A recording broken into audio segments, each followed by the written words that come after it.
Hey, it's Friday. So today I just want to talk to you about selling, but remembering when you sell, you will never get it back. Okay? And what that means is this.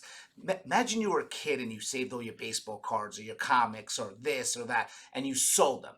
You're never getting those back, right? And if you do get them back, you're going to pay so much more, right? So once you lose it, it's gone. And the same thing with real estate is you have to think of it like this. Of course, I'm going to help you sell. Of course, I help people sell their homes when they move in or if they're using it to buy something else. But I always say, what's the reason? Now, let me just say the negative, because remember, there's always pros and cons to everything.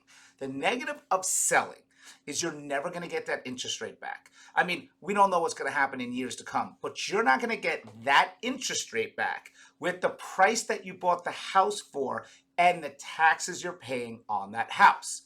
Remember, taxes are based on assessed value. And this is the crazy thing about taxes. Let's say right now you live in a 1,000 square foot, 3-bedroom, 2-bath, and you bought it for $200,000, right? Your taxes reflect the assessed value of when you bought it, especially if you're homestead. Let's say you sold that and bought the same exact house, maybe down the street for whatever reason, right? But you bought it for $500,000. Your taxes are assessed at that new price of that new home, right? So your taxes are drastically went up. Your interest rate's going to go up because they're not the same. So everything is going to be different. So that's why when you're selling or you're thinking about selling, you should ask yourself two things. Does it make sense to release myself from what I already have? Or can I buy something by holding this as an investment property and leasing it out? Which always talk to your bank about, right? I was in BNI, and it was a networking group, and the reason I even bring that up is the one thing I loved about BNI, it was always talk about every little topic there is. Like you can say, if you owned an ice cream parlor, you would say, I sell ice cream, I sell this, I also have this flavor, I have this flavor, I have this, we have Sundays, and you tell the world everything, and you go, oh, I didn't know about that. And that's the reason why I do these videos, right? It's the same effect.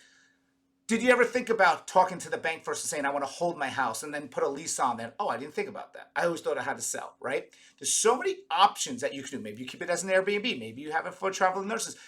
The point is that since you already have this amazing term of interest, taxes, and everything on this property, why not hold it and keep it for the long run, right? If anything ever happens, worst case scenario, you can move back. I mean, there's so many reasons to hold it. Now, there might be a reason that you need the money from it. I get it.